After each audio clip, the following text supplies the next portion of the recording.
창세기 1장 27절은 이렇게 말씀하고 있습니다. 하나님이 자기 형상 곧 하나님의 형상대로 사람을 창조하시되 남자와 여자를 창조하시고, 자기 형상 곧 하나님의 형상대로 사람을 창조하셨는데 남자와 여자를 창조하셨대요. 이 말씀은 우리에게 인간의 시작과 근본을 설명해 주고 있는 대목입니다.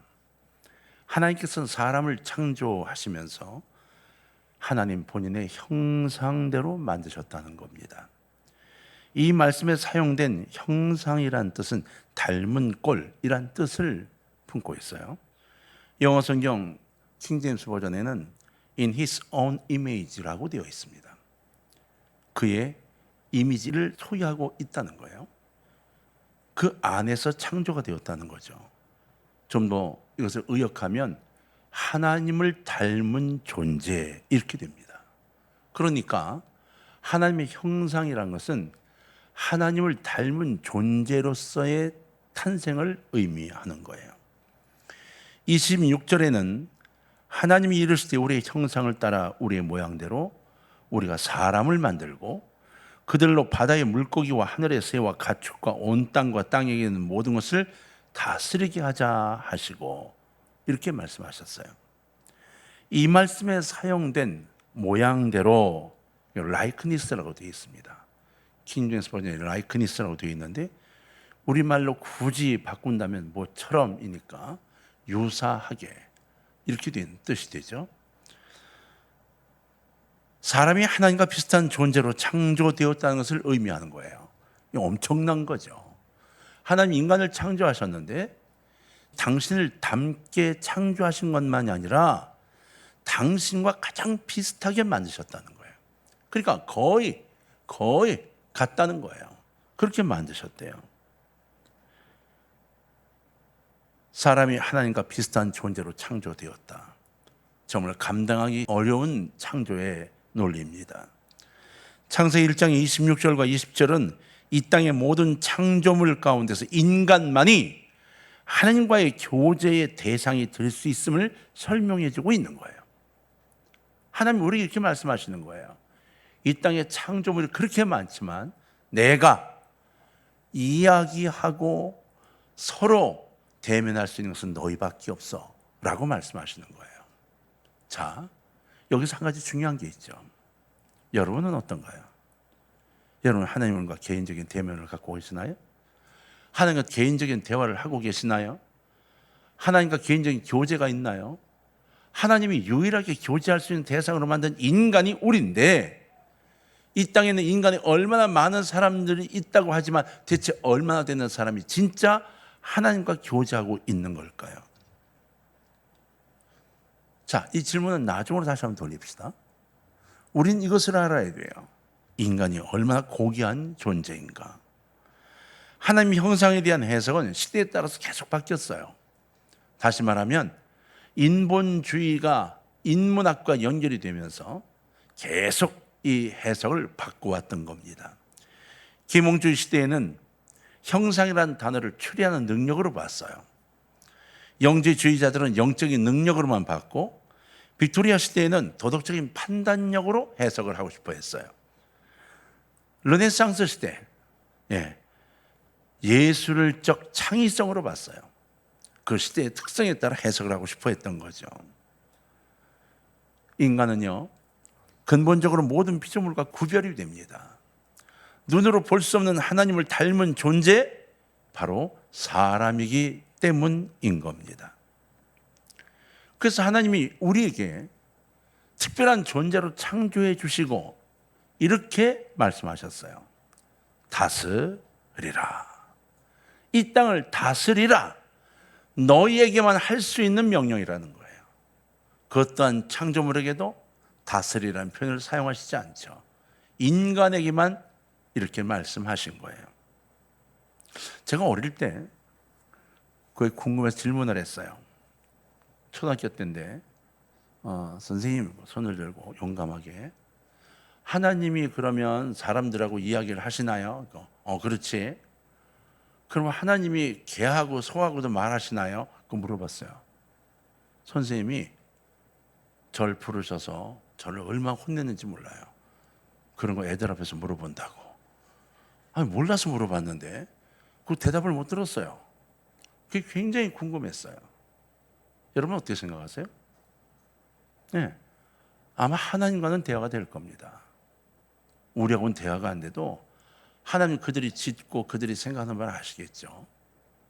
하지만 우리가 하나님의 생각을 알고 하나님이 우리의 생각을 알고 이 교제는 미안하지만 동물들은 불가능할 거라는 거죠. 아무리 하늘을 보고 짖고 있는 개라고 할지라도 하나님의 생각을 이해할 수가 없는 겁니다. 그래서 하나님이 우리에게만 다스리라고 명령해 주셨죠. 사람은 자신의 실존을 바로 알아야만 합니다.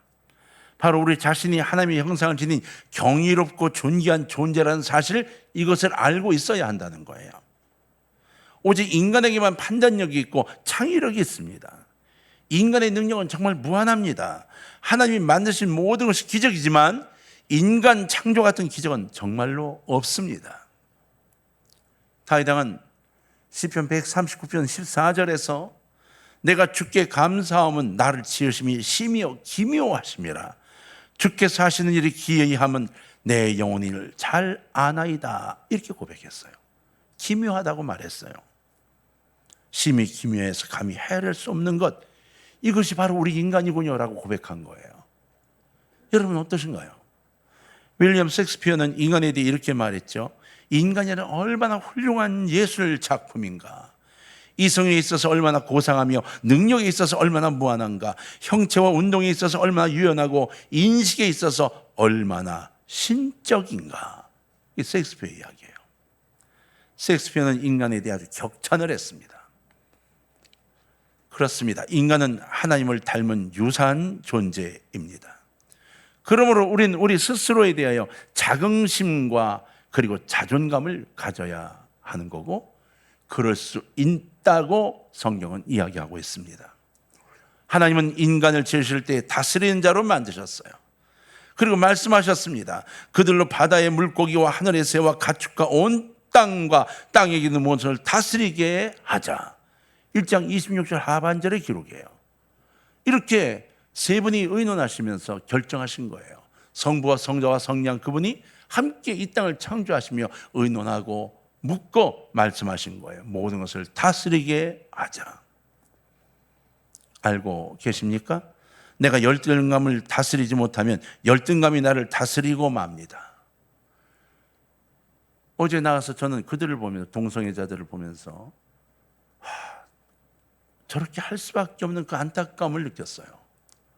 그렇게 해서 살아가는 이유를 찾아야 되겠다고 몸부림치는 그 느낌을 받았다고요. 가족끼리 손잡고 가는 모습을 도저히 행할 수 없는 그들이기 때문에 1년에 한두 번이라도 저렇게 진짜 발광 같은 일을 해야만 자기들을 드러낼 수 있을 것 같아서 그렇게 모여 막 몸부림치는 것을 어제 느꼈다고요. 참 마음이 아프죠. 아니요, 하나님이 우리에게 준 이 마음은요, 열등감을 이겨낼 수 있도록 하신 축복입니다. 열등감을 이기지 못하면 열등감이 나를 지배하게 됩니다. 잊지 마세요. 무엇보다 먼저 자신의 마음을 통제해야 합니다. 창세기 1장 16절에 보면 하나님이 두 큰 광명체를 만드사 큰 광명체로 낮을 주관하게 하시고 작은 광명체로 밤을 주관하게 하시며 또 별들을 만드시고 이렇게 기록했습니다. 온 세상을 주관하는 것은 빛입니다. 하나님께서 낮에는 해, 밤에는 달이라는 광명체로 빛을 주관하게 하셨어요. 빛은 희망이며 생명이며 주관한다는 표현은 지배한다는 뜻을 갖고 있기 때문에 이 빛이 다스리고 관리한다는 의미를 갖고 있는 거예요. 다시 말하면 이 땅의 전체적인 공간을 이 빛이 어둠과 밝음을 관리하고 있다, 이런 뜻이 되는 거죠. 맞습니다. 성경은 여기서 다스린다는 표현을 썼어요. 이 빛이 다스려요. 그래서 빛이 비치면 아무리 어둠이 강렬해도 자그마한 빛에 물러가고 맙니다. 아무리 어둠이 강해도 이 빛에는 견딜 수가 없는 거예요. 창세기 41장 40절에서는 바로 왕이 요셉에게 이렇게 말하는 대목이 나옵니다. 너는 내 집을 다스리라. 내 백성이 다 네 명령에 복종하리니 내가 너보다 높은 것은 내 왕자뿐이니라. 요셉이 한 나라의 주관자가 된 겁니다. 그런데요, 그렇게 주관자가 되어 이 나라를 다스리니까 나라가 태평해지고 풍부해졌습니다. 여기서 다스린다는 표현을 썼어요. 근데 여기에 다스린다는 표현은 내 집을 다스리라고 말했습니다. 내 나라, 이 애굽을 다스리라. 그러면서 뭐라고 말했는가 하면 내 백성이 다 네 명령에 복종할 것이다. 내가 너보다 높은 것은 내 왕자뿐이야. 이 얘기는 더 쉽게 말하면 뭐예요? 내 왕권만 노리지 마, 이런 얘기예요. 나머지는 다 네게 복종할 거야. 다스림의 의미는 여기 있어요. 다스리면 복종하도록 되어 있습니다. 성경이 기록한 다스림의 의미가 여기 있다는 겁니다. 요셉에게 다스림의 의미를 가르쳐 준 것처럼 하나님이 직접 말씀으로 빛이 어떻게 어둠을 다스리는가를 말씀하신 것처럼 우리에게 이 땅의 모든 것을 다스리라고 명령하신 거예요. 그러면 우리가 이 땅의 모든 것들을 이끌어갈 수 있는 능력과 권능이 있음을 하나님이 말씀해 주고 있는 겁니다. 단지 우리가 그것을 사용하지 못하는 거죠. 교회에 말해요, 경건한 자가 없고 충실한 자가 줄어들면 어떤 일이 생기는지 아세요? 교회가 말이 많아집니다. 주 앞에 간절히 기도하며 매달리는 신앙인이 사라지기 시작하면 교회는 말이 많아집니다. 이곳저곳에서 옹기종이 모여 앉아 주님을 찬양하고 영광 돌려 신앙적인 이야기를 하는 게 아니라 딴 이야기로 말이 많습니다. 그들은 이렇게 말합니다. 시편 12편 4절에 보니까 그들이 말하기를 우리 혀가 이기리라, 우리 입술은 우리 것이니 우리를 주관할 자 누구리요 하미로다. 이렇게 성경이 돼 있어요. 똑같습니다. 하나님 역사에 매달리지 않는 이들은 우리 입술을 누가 이길 거야? 내가 말하는 걸 누가 이겨? 우리가 말해서 다 가질 수 있어라고 이야기해요. 정말 저는 최근에 와서 많은 교회가 한두 명의 성도님 때문에, 한두 명의 장로님 때문에, 한 명의 목사님 때문에 교회가 엄청난 일들을 겪는 걸 보고 또 들었습니다.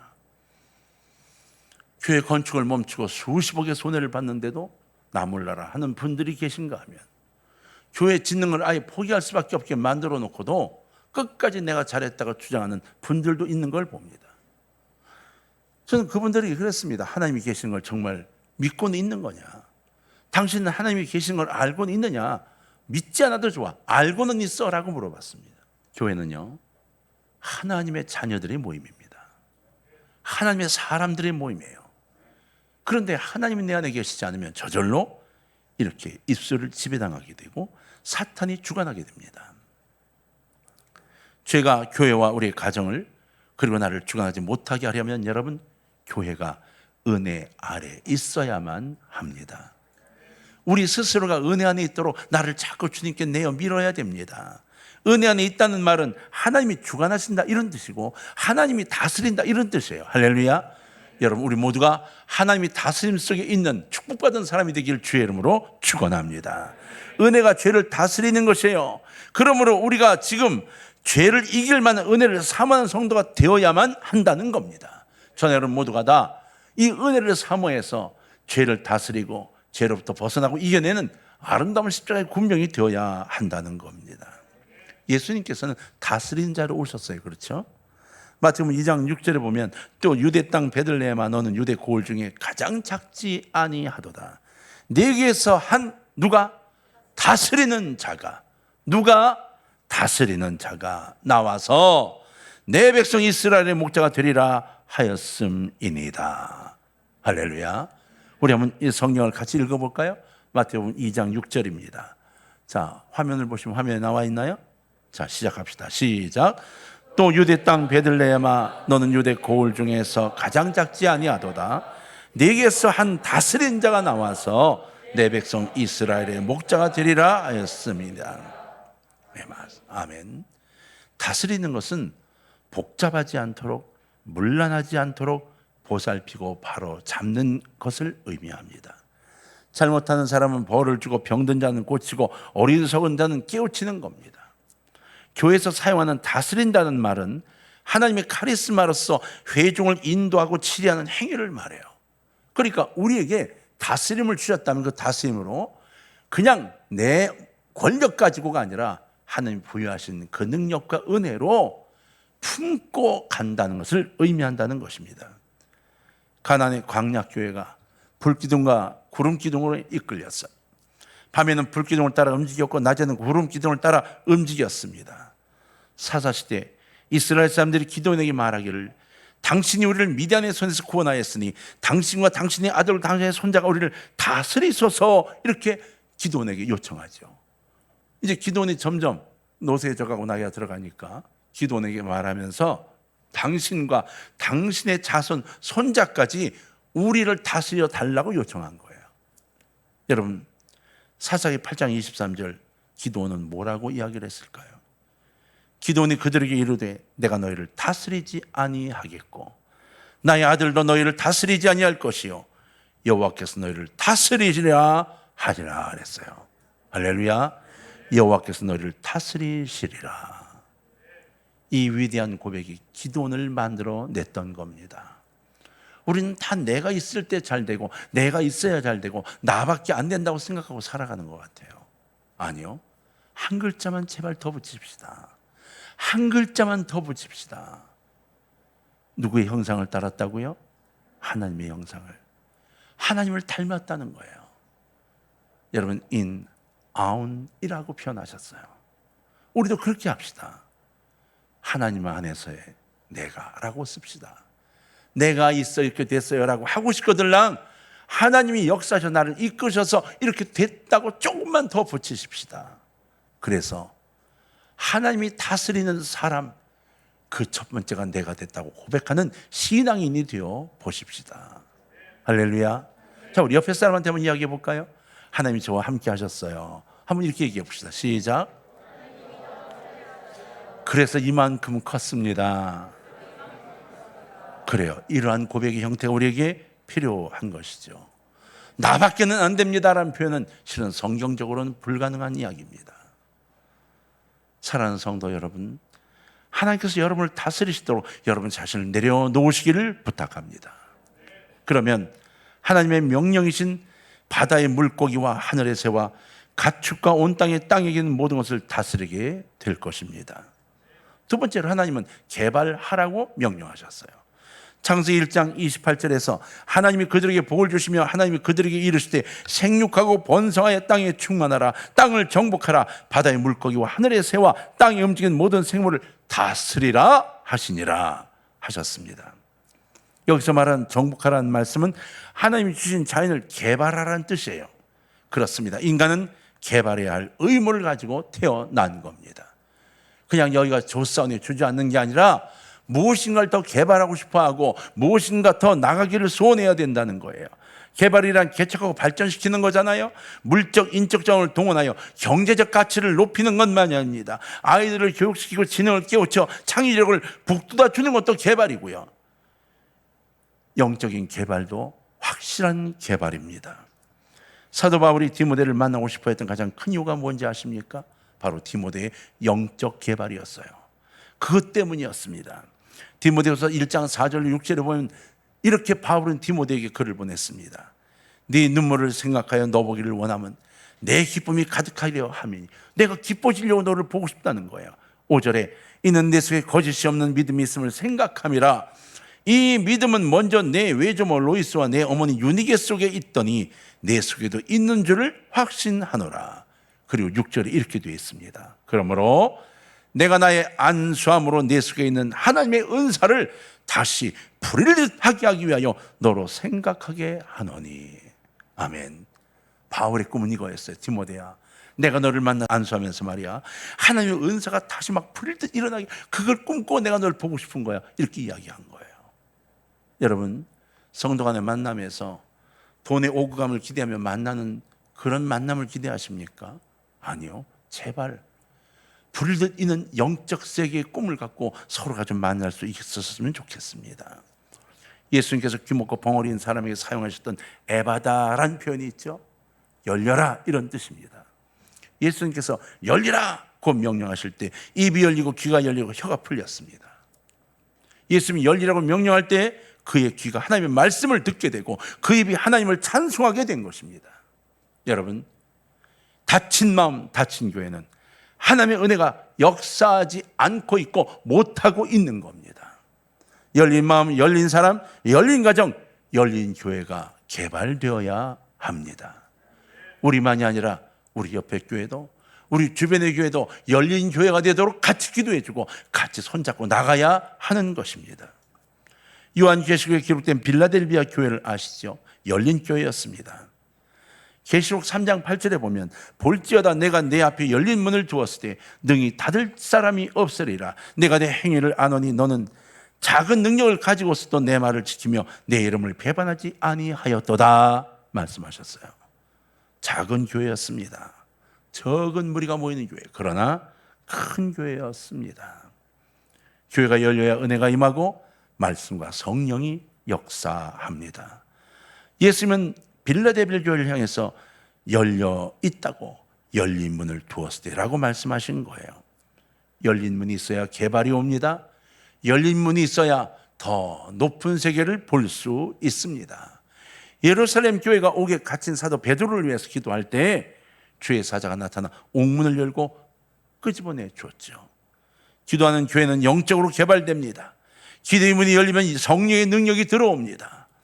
나를 개발함에 있어 늦었다는 말은 있을 수 없습니다. 지금이 기회입니다. 늦었다고요? 아닙니다. 지금입니다. 지금 엎드려 기도하고 지금 개발해야 합니다.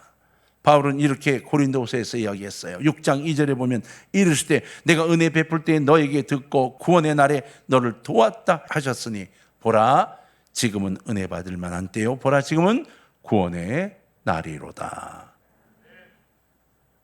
내가 변하고 내가 새롭게 되는 시간, 지나간 과거가 아닙니다. 그 과거에 매달리는 게 아니라 앞으로 다가올 미래에 거기도 매달리는 게 아닙니다. 바로 지금입니다. 개발해야 할 사람은 너가 아니고 바로 나입니다. 이걸 기억하십시오. 하나님이 개발을 명령하신 사람은 너가 아니고 나입니다. 내일이 아니라 지금입니다.